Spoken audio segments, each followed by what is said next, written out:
Let's talk about Sony's Spider-Man universe, or SSU, a cinematic universe that feels less like a carefully woven tapestry and more like a garage sale of Spider-Man's supporting cast, where every oddity and leftover is up for grabs.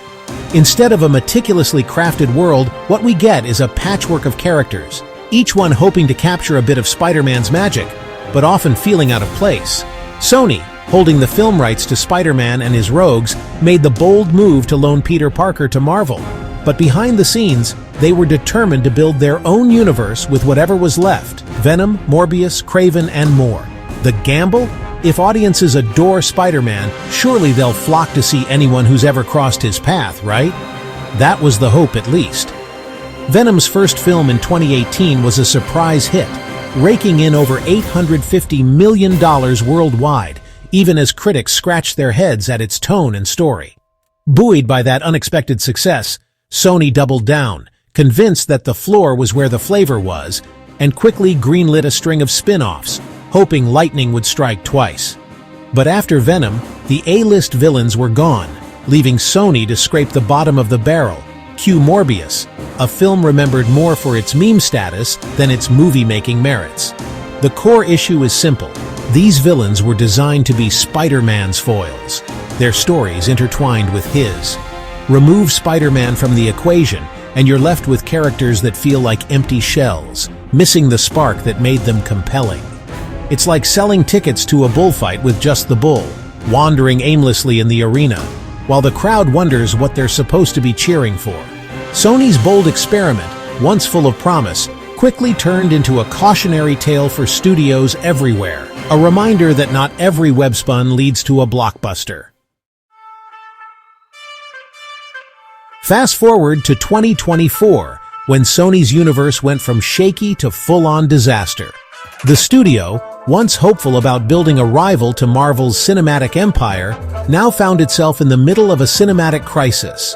Hopes for a superhero franchise that could stand toe-to-toe with the MCU were quickly fading. Madam Web arrived, a superhero film where the main character's power is premonition, and her biggest vision should have been to stop the movie from being made. The film's marketing promised a fresh take, but audiences were left scratching their heads, wondering how it ever got greenlit. The film's awkward, meme-worthy dialogue and nonsensical plot made it a punchline, not a blockbuster. Social media exploded with jokes, and clips from the movie went viral for all the wrong reasons, turning Madame Web into an internet sensation for its sheer absurdity. It limped to just over $100 million globally, less than many blockbusters' opening weekends. For a film with a superhero pedigree, these numbers were nothing short of embarrassing, signaling a major misfire for Sony's plans. Audiences only tuned in on Netflix, ironically enjoying the train wreck from their couches. The movie found a second life as a guilty pleasure, with viewers hate-watching and sharing their disbelief online.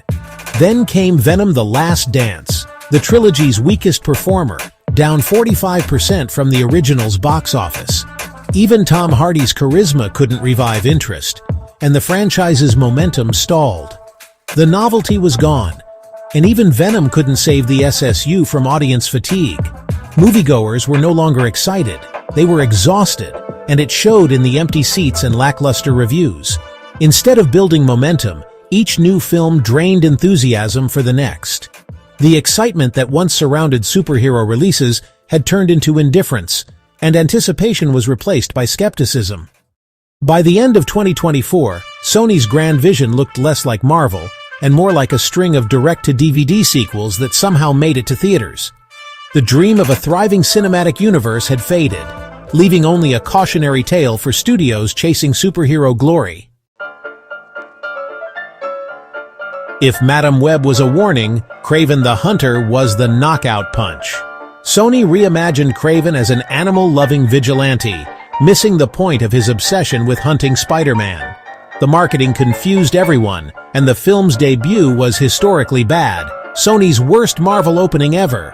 With a $110 million budget, it barely scraped $44 million in 2 weeks. Critics panned it, audiences ignored it, and Sony's CEO blamed critics instead of the film's flaws. The truth: you can't build a franchise on brand recognition alone. Kraving proved that slapping a Marvel-adjacent name on a generic movie isn't enough. Audiences need a reason to care, a compelling story, a beloved character, or a real connection to something bigger. Kraving had none of these, and the SSU's fate was sealed. The SSU's fatal flaw is right in its name, Spider-Man. The absence of this iconic character creates a void that no amount of side characters can fill.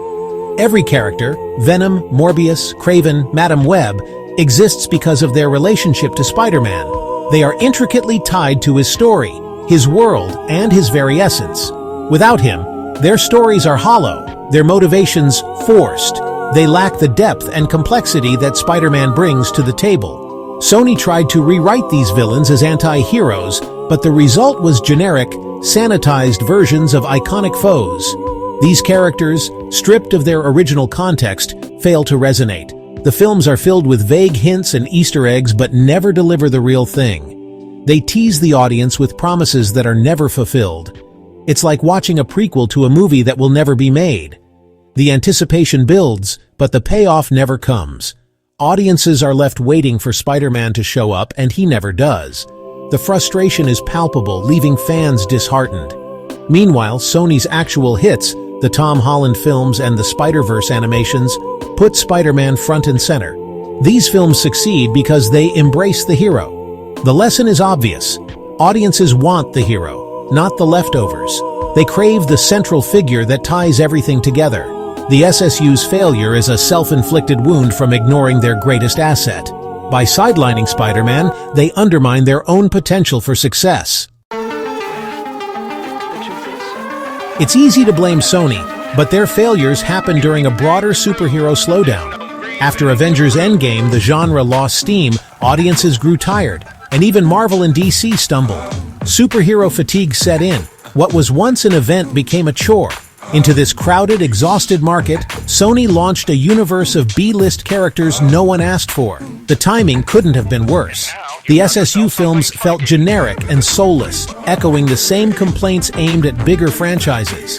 In this new landscape, mediocre isn't enough. Audiences demand something exceptional.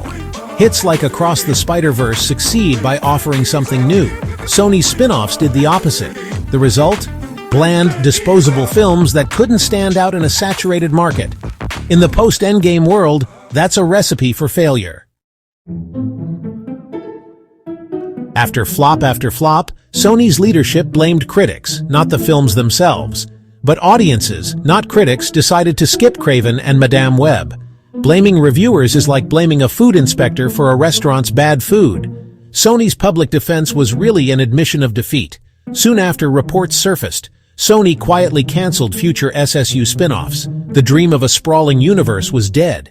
Even more shocking, Sony is rumored to be considering selling the Spider-Man film rights. Wild fan theories about bringing in other Marvel characters are just that, fantasies. Sony's focus now is on damage control, not universe building. So, what's next? Sony's path forward is clear. Focus on what works, Spider-Man. Their biggest hits are the Tom Holland films and the animated Spider-Verse series. Billion-dollar blockbusters and Oscar-winning animation prove audiences want the hero, not the sidekicks. Sony is now prioritizing Spider-Man 4 and the next Spider-Verse sequel. It's a strategic retreat, but a smart one. The SSU's collapse is a Hollywood cautionary tale. You can't build a universe on scraps. The MCU succeeded by starting with great films and building trust. Sony tried to shortcut the process and failed. The lesson? Audiences won't show up for lazy cash grabs, no matter the brand. The future belongs to stories with heart, not hollow spin-offs. Sony's experiment is over, and Spider-Man, not his villains, is the way forward.